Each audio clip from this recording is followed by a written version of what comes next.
उत्तर भारत के एक छोटे से गांव रामपुर में हर शाम सूरज ढलते ही सन्नाटा छा जाता था। यहाँ के लोग पुराने रीति रिवाजों और अंधविश्वासों में गहराई से विश्वास करते थे। गांव के बाहर एक पुराना पीपल का पेड़ था, जिसके बारे में कहा जाता था कि वहां रात के समय कोई नहीं जाता, क्योंकि वहां एक प्रेत की आत्मा भटकती है। गांव के बुजुर्ग अक्सर बच्चों को डराते, रात को बाहर मत जाना, नहीं तो प्रेत पकड़ लेगा। परंतु किसी ने भी उस प्रेत को अपनी आंखों से नहीं देखा था।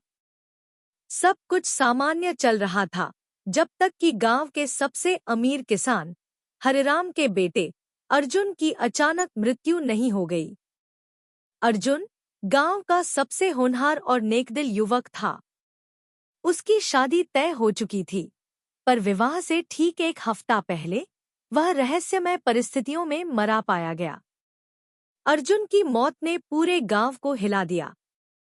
उसकी मां सावित्री सदमे में थी और पिता हरिराम को विश्वास नहीं हो रहा था कि उनका इकलौता बेटा अब इस दुनिया में नहीं रहा।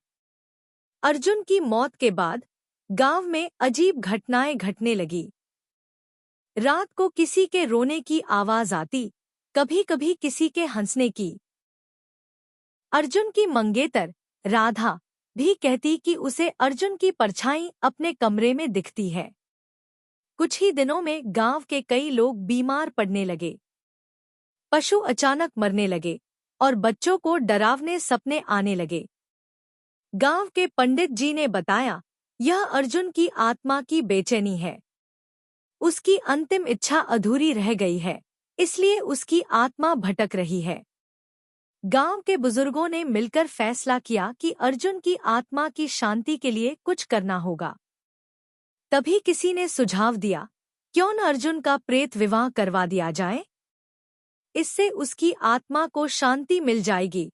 यह सुनकर सभी चौंक गए, परंतु डर और अंधविश्वास के कारण सब राजी हो गए। गांव में खोजबीन शुरू हुई कि किसकी आत्मा से अर्जुन का विवाह करवाया जाए। तभी पता चला कि पिछले साल गांव की एक लड़की मीरा कुएं में गिरकर मर गई थी। उसकी आत्मा भी शांति नहीं पा सकी थी। पंडित जी ने बताया, अगर दोनों की आत्माओं का विवाह करवा दिया जाए तो दोनों को शांति मिल सकती है। गांव वालों ने अर्जुन और मीरा की आत्माओं का विवाह करवाने का फैसला किया। पूरे गांव में इस अजीब विवाह की तैयारियां शुरू हो गईं। एक रात पीपल के पेड़ के नीचे पंडित जी ने मंत्र पढ़े, अर्जुन की तस्वीर और मीरा की चूड़ियां रखी गईं। गांव की औरतों ने विवाह के गीत गाए और सबने मिलकर विवाह की रस्में पूरी की। विवाह के बाद कुछ दिनों तक सब सामान्य रहा। अर्जुन की मां को लगा कि अब उसका बेटा शांति से है। लेकिन कुछ ही दिनों में गांव में और भी अजीब घटनाएं घटने लगी। रात को किसी के चलने की आवाज, किसी के दरवाजे पर दस्तक और कभी-कभी किसी के हंसने रोने की आवाजें सुनाई देतीं। राधा, अर्जुन की मंगेतर, कहती, मुझे लगता है अर्जुन अब भी मेरे आसपास है। कभी-कभी मुझे उसकी परछाई दिखती है और मीरा की हंसी भी सुनाई देती है।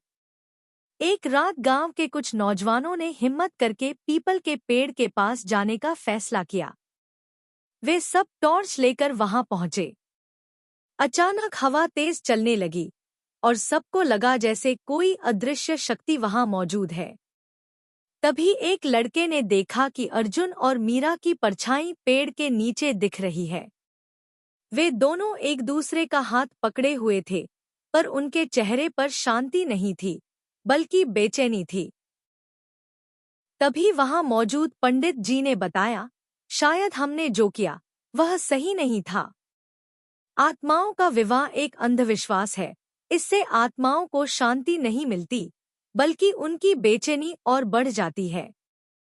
इसके बाद गांव में डर का माहौल और गहरा गया। लोग बीमार पड़ने लगे, फसलें सूखने लगीं और बच्चों को रात में डरावने सपने आते। गांव के मुखिया ने फैसला किया कि अब किसी तांत्रिक को बुलाना पड़ेगा। तांत्रिक ने गांव आकर पूजा पाठ किया और बताया कि आत्माओं को जबरदस्ती बांधने की कोशिश की गई है, जिससे वे और भी गुस्से में हैं।